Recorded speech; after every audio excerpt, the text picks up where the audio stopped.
مساء الخير على صديقنا العزيز.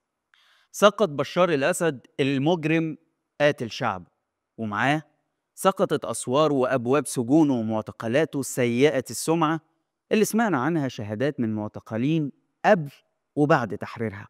لكن الصور والفيديوهات اللي شفناها في الأيام اللي فاتت كانت أبشع من كل تخيلاتنا. معارضين وناشطين سوريين نشروا على السوشيال ميديا صور صادمة لعشرات الجثث تم العثور عليها في مستشفى حراسة بريف دمشق، واللي قالوا إنها بترجع لمعتقلين في سجن صيدناية أعدمهم النظام قبل سقوط المخلوع بشار الأسد. ومن بين الجثث اللي ظهرت عليها آثار تعذيب، اتعرف الناشطين على جثة الناشط السوري المعارض مازن حمادة، واللي ليه قصة طويلة مع التعذيب في سجون بشار انتهت بوفاته تحت التعذيب. مازن هو شاب سوري بترجع أصوله لمحافظة دير الزور، وكان شاب مجتهد وناجح بيشتغل في إحدى شركات النفط الأجنبية قبل ما يتم اعتقاله سنة 2011 نتيجة معارضته لنظام بشار، ولاقى أهوال من التعذيب في سجون بشار اللي قضى فيها 3 سنين. وبعد ما تم إطلاق سراحه سنة 2014 قرر مازن إنه يسيب البلد اللي عذبته وظلمته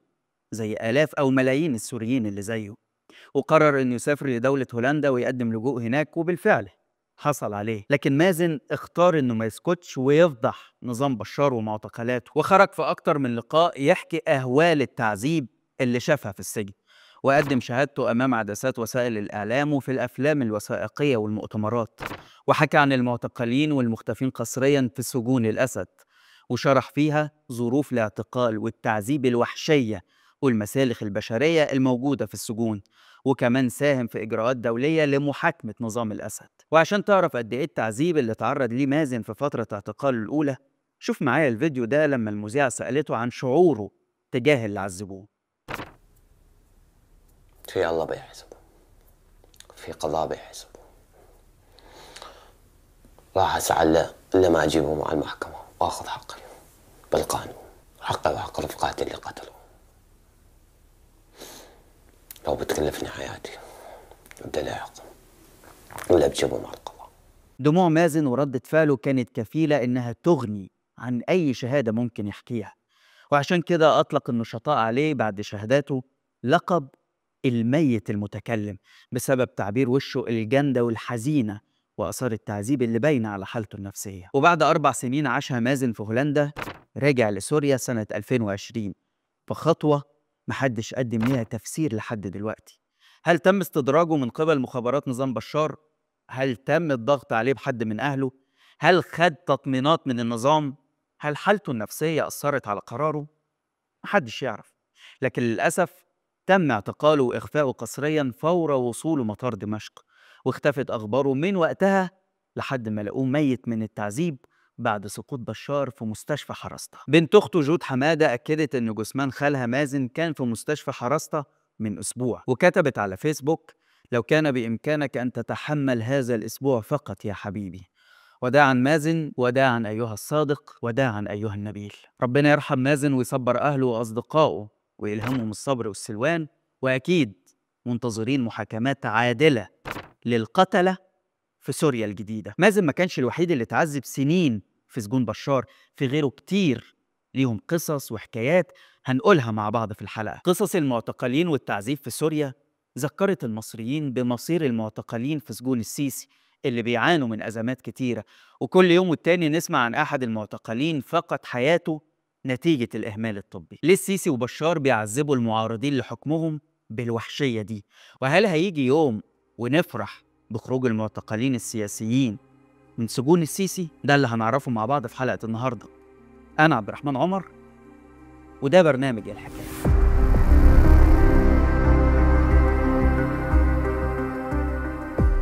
أهلا بيكم.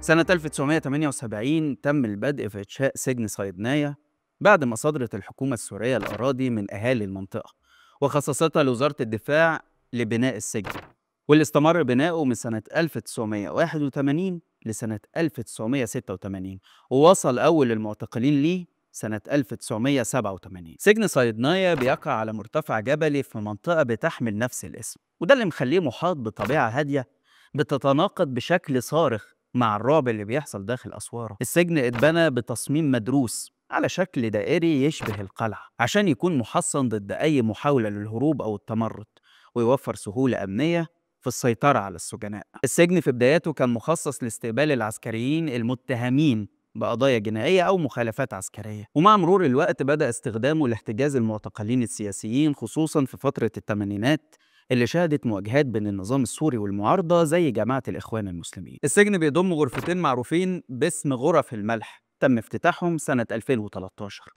وكانت الغرف بتحتوي على طبقة من الملح بتستخدم كمشارح لحفظ جثث الموتى في ظل غياب ثلاجات التبريد. ولما كان بيموت معتقل في صيدناية كانت بتترك جثته داخل الزنزانة مع باقي السجناء لمدة تتراوح بين 2 ل5 أيام قبل ما تنتقل لغرفة الملح. السجن كمان بيضم مكبس آلي شفناه كلنا في الفيديوهات الأخيرة اللي انتشرت، وهو موجود في غرفة الإعدام، وفي روايات كتير لاستخدامه. في منهم بيقول إنه كان بيتم استخدامه للتخلص من الجثث بعد الإعدام، وفي اللي بيقول إنه كان بيتم استخدامه على السجناء وهم أحياء عشان يتم إعدامهم. سجن صيدناية يعتبر الأكثر شهرة ضمن شبكة سجون نظام الأسد، ورمز لقمع النظام بسبب التعذيب والاعتداءات الجنسية والإعدامات الجماعية. ووصفته أكتر من شبكة حقوقية إنه مركز لإبادة المعتقلين منذ إنشائه. وبحسب اللجنة السورية لحقوق الإنسان قامت الشرطة العسكرية بارتكاب مجزرة يوم السبت 5 يوليو 2008 في سجن صيدناية بعد احتجاج قام بيه السجناء الإسلاميين، وراح ضحية المجزرة دي إلى عشرات منهم. وده بعد ما قامت الشرطة العسكرية بعملية تفتيش في جميع أقسام السجن، وبعدها حراس الأمن داسوا برجلهم على نسخ من القرآن الكريم، وده اللي أثار غضب المعتقلين المسلمين اللي راحوا يجمعوا نسخ القرآن عشان بعدها يقوم الحراس بإطلاق النار عليهم ويقتلوا منهم 9. ومن بين السجناء ال9 اللي اتقتلوا تم التعرف على 8 منهم، وهم زكريا عفاش، محمد محاريش، عبد الباقي خطاب، وأحمد شلق، وخالد بلال، ومؤيد العلي، ومهند العمر، وخضر علوش. وفي يوم 15 مايو سنة 2017 اتهمت وزارة الخارجية الأمريكية الحكومة السورية باستخدام محرقة لإخفاء جرائم القتل الجماعي اللي وقعت في السجن، وإخفاء الأدلة اللي يمكن استخدامها لمقاضاة جرائم الحرب استناداً لصور الأقمار الصناعية. وده اللي أكده معتقلين سوريين في شهادتهم بعد كده. وعشان تتخيل يا صديقي العزيز حجم البشاعة اللي في السجن، هسيبك كده مع بعض الشهادات الحديثة لمعتقلين تم تحريرهم في الأيام اللي فاتت بعد ما سيطر عليه الثوار. احكي لنا عن شعوركم بعد ما طلعتوا من سجن صيدنايا. لا يوصف، لا يوصف، ما صدقنا ولا ما مصدقين. شلون كانت اللحظات الأولى أول ما صار؟ كنا خايفين إنه يفوتوا يصفونا، بعدين الحمد لله جو الشباب كسروا علينا القفول وطلعونا، الحمد لله عز وجل. الحمد لله رب العالمين. طب احكي لنا عن فترة اللي عشتها أنت بالسجن، كم سنة قضيت وشلون كانت؟ لا توصف، ذل، إهانة، مسبات، جوع، خوف، قتل، إعدامات، شغله لا توصف ولا بتخيل عقل بني ادم. واذا بتحكي للناس ما بيصدقوك، يبعثونا على فطور زيتونه، كل مين زيتونه والله العظيم، شويه برغل هالقد على الغداء والله، والناس ماتت الجوع والله. شو عدد المساجين كنتوا انتم مع بعض؟ تقريبا شيء 2000 اللي كنا اللي فضلنا، اللي بقى يعدموهم كلهم. عدموهم. صار في اعدامات ميدانيه بالفتره الاخيره؟ كثير. شلون انتم تعرفوا انه صار في اعدامات؟ نسمع المنصه تبع الاعدام يسحبوها، نعرف. يستعملوا بواري حديد حصرا، بلاستيك او خشب ما في استعمال. بواري الحديد طبعا ما بيتحمل واحد ضربه فيها، كل واحد يضربه 17 ضربه، نحن ل 36 واحد، وتخصيص الضرب اغلبيته على الراس او على النقره من هون. طبعا هذا من دون اي سبب ولا اي سؤال ولا شيء، وممنوع تطلع في اي شرطه هنيك، شرطه عسكري ممنوع تطلع وجهه. اول قتله اكلناها 36 واحد، فورا ماتوا 12 واحد معنا، وطبعا ضلوا متاثرين باثار الضرب شيء 6 7، هذول ماتوا ثاني يوم من الفجر. بيجي اول شيء بيجي الدكتور على اساس انه مين مرضان مين كذا مين هيك، وبياخذوا الجثث الفجر. تحملنا انا بالنسبه لي انا كل شيء مر علي بصيدنايا موت، يعني اقل شيء 1000 واحد، ويوميا الصبح بس من جناحنا اقل شيء بيطلع له 10 جثث، هاي اقل شيء. طبعا يا صديقي العزيز كل ده كوم، ومنظر خروج المعتقلين من سجون بشار ده كوم تاني خالص. شفنا حالات خارجه فاقده الذاكره، انت متخيل؟ غير النساء والاطفال اللي بالالاف في السجون في اماكن غير ادميه. واحد من الناس اللي خرجت دي كان عميد السجناء السوريين الطيار رغيد التطري، اللي قضى في سجون بشار اكتر من 43 سنه بسبب إنه رفض تنفيذ أوامر عسكرية قاسية بقصف مدينة حماة بالذخائر والصواريخ، تمهيداً لسحق الاحتجاجات والتمرد اللي اشتعل في نهاية السبعينات وبداية الثمانينات في المدينة السورية. التيار السوري اللي فضل يتنقل بين سجون حافظ وبشار دخل السجن وهو عمره 27 سنة بس، وتم تحريره في الأيام اللي فاتت بعد أكتر من 4 عقود داخل الزنازين وهو على مشارف ال70 من عمره. لك أن تتخيل كمية القهر. أطفال وفتيات أعمارهم تتعدى على أصابع الإيد الواحدة شفناهم في زنازين مميتة ومظلمة، اتولدوا وعاشوا طفولتهم هناك، ويمكن حتى ما يعرفوش شكل السماء والطيور والحيوانات. ذنبهم إيه؟ ليه يحصل فيهم كل ده؟ طبعا يا صديقي، اللي حصل في سجون بشار في سوريا ذكر المصريين بسجون السيسي في مصر، اللي مليانة آلاف من المعتقلين من الرجال والنساء بتهمة معارضة السيسي، وفي منهم بدون تهمة أصلا. وطبعا زي ما بشار عنده مسلخ صيدناية، فالسيسي كمان عنده مقبرة اسمها سجن العقرب. سجن طرة 992 شديد الحراسة معروف بأنه أقصى سجون مصر وأكثرها رعبا، لدرجة إن الناس سموه سجن العقرب بسبب سمعته السيئة. السجن ده اتبنى سنة 1993، حاجة كده زي قلعة حصينة، حواليه سور عالي طوله 7 متر وعليه أبراج حراسة وبوابة مصفحة من جوه ومن بره. سجن العقرب متقسم ل4 مباني، وكل مبنى معمول على شكل حرف اتش من فوق، وكل مبنى فيه 4 عنابر، وكل عنبر فيه 20 زنزانة، يعني عدد الزنازين في السجن كله 320 زنزانة. أول ما تتقفل البوابة الخارجية المصفحة كل عنبر بينعزل تماماً عن باقي السجن، وكل حاجة بتختفي ورا الزنازين الضيقة، ومفيش أي تواصل مع أي بني آدم، وحتى الصوت ما بيتسربش للزنازين اللي جنبك بسبب الخرسانة المسلحة. العنبر فيه 20 زنزانة، وما بين كل زنزانة والتانية ممر ضيق عرضه حوالي 2 متر. في سقف الممر 3 فتحات بتدخل منها شوية شمس للممر بس، وما بتوصلش للزنزانة نفسها عشان فتحتها مش بتقابل فتحة الممر. الزنزانة صغيرة جدا، مساحتها حوالي 7 متر مربع، فيها حمام اسمنتي ومصطبة اسمنتية للنوم، بابها الحديد في فتحة صغيرة عشان يدخلوا الأكل، ومفيش فيها تهوية ولا شمس، وفيها لمبة صغيرة كده بتتحكم فيها إدارة السجن. سجن العقرب كمان معروف بغرف التعذيب اللي بيتم فيها استخدام وسائل كتير زي العصا وأجهزة صعق كهرباء وسلاسل سقف عشان يعلقوا السجين. المنظمات الحقوقية بتقول إن المساجين بيتعرضوا للضرب والصعق بالكهرباء وأحياناً للتحرش أو الاغتصاب، غير تعليقهم بالساعات الطويلة، وكمان في تجويع وحرمان من الدواء ومنع دخول الأكل ونقص في البطاطين.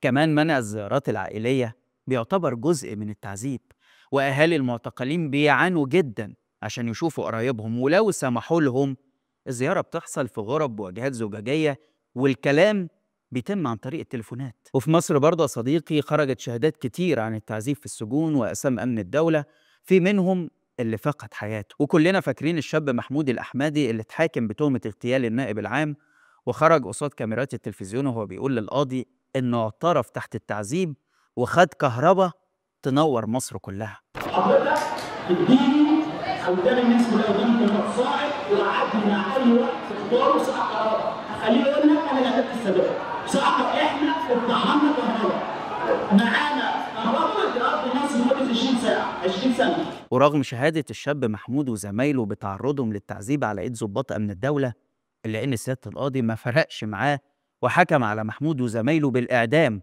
وتم تنفيذ الحكم فيهم بمنتهى انعدام الضمير. معتقلين كتير كانوا شاهدين على التعذيب في سجون السيسي وزنازينهم غير الآدمية، وده رغم ان الاستاذ احمد موسى مأكد لنا ان السجون عندنا 5 نجوم وفيها ملاعب كورة واكل وشرب وحاجات المصريين اللي بره مش بيشوفوها اصلا من الفقر اللي السيسي معيشهم فيه.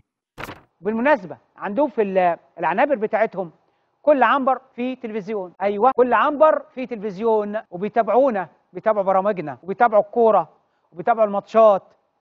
بالحقيقة يا صديقي أنا مش هرد على واحد زي أحمد موسى، أنا هسيبكم مع شهادات من معتقلين من كل التيارات بيحكوا فيها معاناتهم في سجون السيسي.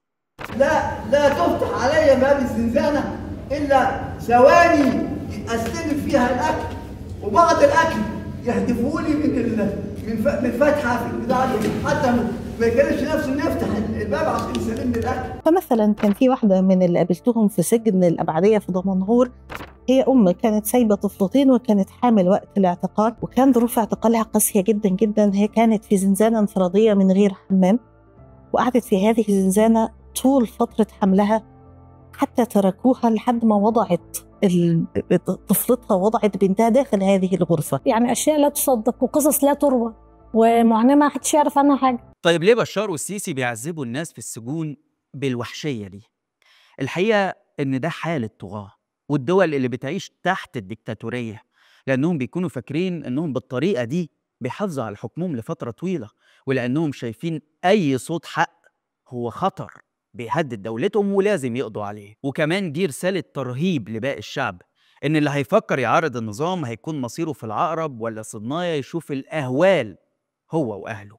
وبكده بيظنوا إنهم ضمنوا قمع الشعب، بس الأكيد إن الظلم هينتهي عاجلا أو آجلا. ودي رسالة للسيسي إنه يفرج عن جميع المعتقلين السياسيين اللي في سجونه، لأن مفيش حكم أبدي، ولو فكر إنه في أمان بسبب جيشه وشرطته فلازم يشوف مصير الطغاة ومصير صديقه بشار. في النهاية بنبارك للشعب السوري على حريته، وبنتمنى له الرخاء والتنمية والعيش بسلام وأمان والتمتع بنسيم الحرية. بس كده، لحد هنا والحلقة خلصت. شارك الحلقة لو عجبتك، وتابع حساب شباك وحسابي على الانستجرام، هتلاقي اللينك في الوصف. واستنانا كل يوم 2 وجمعة الساعة 8 بالليل بتوقيت القاهرة في حلقة جديدة من برنامج إيه الحكاية. سلام.